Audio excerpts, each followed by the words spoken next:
À coups de pioche et de barre à mine, ces hommes s'enfoncent dans le sol pour y trouver du cobalt. Ce minéral est extrait dans la région de Katanga, grande province minière de la République démocratique du Congo. Ces hommes sont appelés des creuseurs artisanaux. Ils sont environ 130 000 dans le pays. Un métier difficile qui leur permet de survivre. Nous sommes des clandestins. Nous sommes juste venus chercher de quoi manger. Les remblais ont une teneur d'environ 8%. Selon le gérant des lieux qui refuse d'être filmé, la concession appartient à un proche d'un haut dirigeant congolais. Il dit avoir autorisé les creuseurs à exploiter le remblai en échange d'une partie de leur production. 30% selon les mineurs, mais ils n'ont pas d'autre choix que d'accepter. Les hommes sont les seuls à descendre sous terre pour l'extraction. Les femmes et enfants restent à la surface pour laver le mélange de terre et de roche pour n'en garder qu'un concentré de cobalt de couleur noire. Je suis venue aider mon mari, il n'a pas d'autre travail que celui-ci. En plus, ce travail est dur, il ne peut pas le faire seul. Nos maris n'ont pas de boulot, c'est pour ça que nous faisons ce dur travail avec eux, pour trouver les moyens de nourrir les enfants et de scolariser les enfants. La production sera vendue dans le village, à quelques kilomètres de la mine, à un comptoir tenu par des Chinois. Ceux-ci n'ont pas bonne réputation, on les accuse de truquer les instruments de mesure.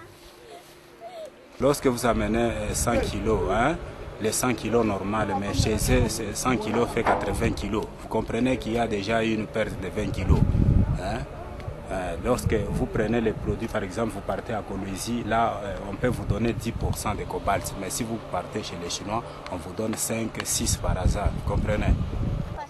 9 heures de dur travail chaque jour pour espérer gagner quelques centaines de dollars par semaine. Pour les mieux lotis, le gérant, lui, empoche sa part sans effort.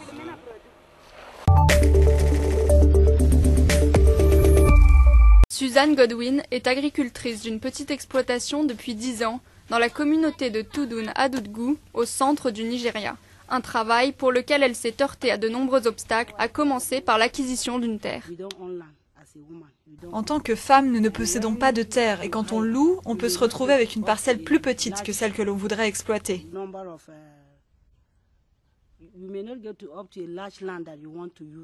Suzanne n'est pas la seule agricultrice confrontée à ce problème. Au Nigeria, les traditions et les coutumes sont souvent un frein aux ambitions des femmes. Conformément aux traditions, une femme vient d'une autre famille dans le but d'être mariée. Par conséquent, seul son père ou son mari peuvent lui faire don d'une terre. Elle n'a aucun droit d'en acheter une.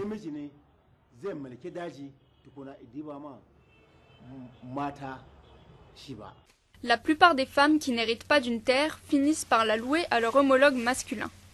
Une situation qui crée des tensions, car si les récoltes sont mauvaises, les hommes n'hésitent pas à reprendre leur terre. En général, on loue une terre pour 5 ou 3 ans. Après négociation avec le propriétaire, on utilise du fertilisant pour mieux exploiter la terre. Et c'est à ce moment-là que l'homme revient et décide de reprendre son exploitation.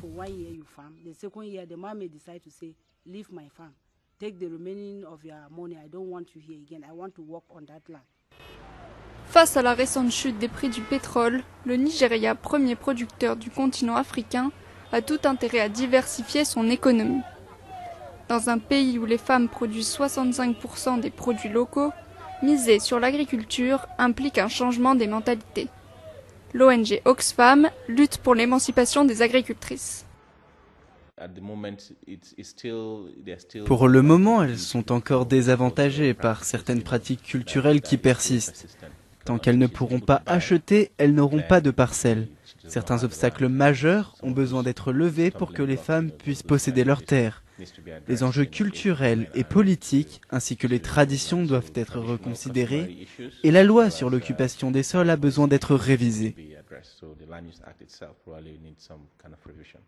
Malgré les difficultés, Suzanne Godwin n'a pas l'intention d'abandonner. Je vais continuer à lutter en espérant qu'un jour les choses changeront.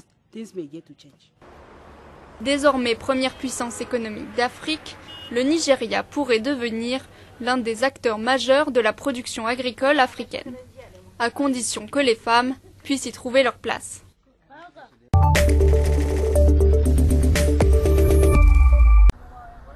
Adelphas, quartier populaire au sud-est de Madrid, un potager au pied des immeubles. Félix, arrivé en Espagne en 2000, travaillait dans la construction. Il gagnait jusqu'à 3 000 € par mois. C'était avant 2008 et l'éclatement de la bulle immobilière. Depuis 5 ans, il est au chômage. C'est comme une thérapie. Pour moi et pour beaucoup d'autres, c'est une thérapie pour oublier le chômage et la crise. Ça nous aide beaucoup. Les jardins urbains apparaissent souvent sans autorisation sur des parcelles de terrain dont la propriété n'est pas clairement définie, comme ici, en contrebas d'une voie ferrée. En moins de 10 ans, le nombre de potagers a été multiplié par 6 en Espagne. On en compte aujourd'hui plus de 15 000 répartis dans 200 villes. Ces jardins, leur essor et leur multiplication sont liés à des crises, que ce soit des crises économiques, des crises militaires ou encore des crises sociales. Certains jardins naissent d'une initiative privée. Ici, l'ordre religieux San Juan de Dios accueille des sans-abri. Ils sont 5 à cultiver des légumes et des plantes aromatiques. Un potager bio dont la récolte est destinée à la cantine du foyer. Ça m'aide à me sentir vivant, avec du courage et l'envie de continuer et de revenir à la vie avec plus de force. Se sentir comme un cadavre sur le marché du travail, c'est très difficile à assumer. D'une certaine manière, participer à ce projet, ça apporte beaucoup d'équilibre. D'autres encore investissent des terrains à l'abandon en plein centre-ville. À 2 pas du musée d'art contemporain Reina Sofia, ces cultures ont remplacé les ordures et les seringues usagées. L'idée, redonner une âme au quartier. Ici, nous ne cultivons pas les aliments, nous cultivons les relations et les sentiments. En réalité, on vient pour créer une vie de quartier et connaître ses voisins. La production est infime. Les initiateurs se revendiquent de la génération des indignés qui viennent de conquérir la mairie de Madrid. Ils espèrent bien que la nouvelle équipe municipale leur accordera l'autorisation définitive d'occuper les lieux.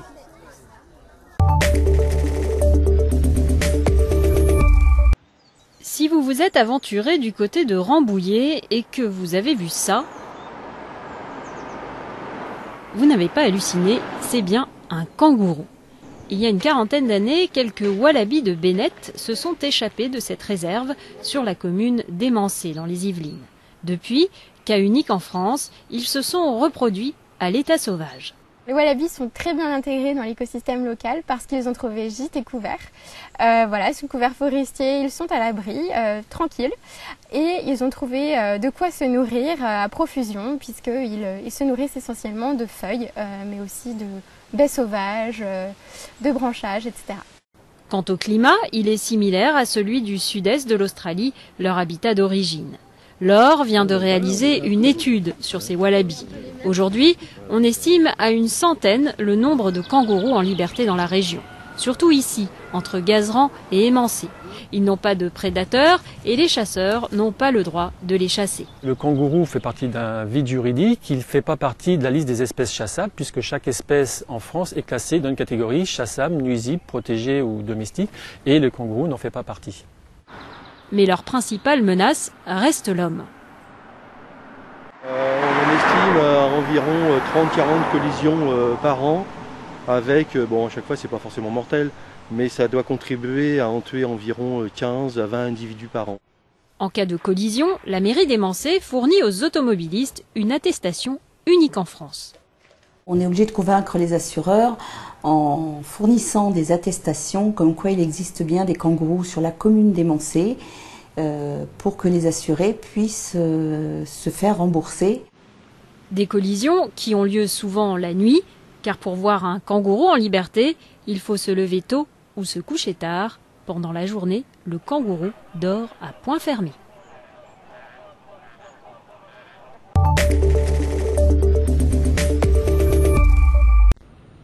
Au matin du 6 août 1945, Little Boy tombe sur Hiroshima. La bombe à uranium explose à 600 mètres du sol. La température grimpe jusqu'à 1 million de degrés à l'hypocentre. Une force équivalente à 16 000 tonnes de TNT dévaste la ville. Keiko Ogura avait 8 ans. Elle était à 2 km de la bombe quand elle a explosé. Le souffle de l'explosion était si important que je me suis retrouvée propulsée au milieu de la route, où j'ai perdu connaissance.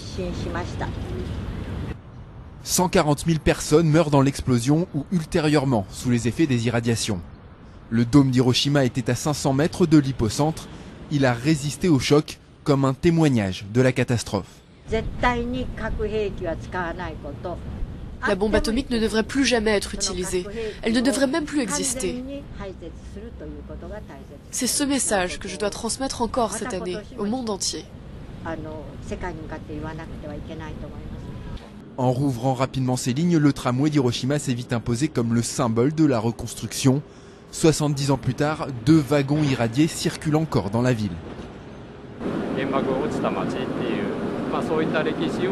Hiroshima est une ville victime de la bombe atomique et nous devons vivre avec cette histoire. Ce sont aussi bien les survivants, les bâtiments, que ce simple tramway qui en transmettent la mémoire. Les bombes atomiques larguées à Hiroshima le 6 et à Nagasaki le 9 août 1945 ont mis un terme à la Seconde Guerre mondiale, au prix de plus de 210 000 morts.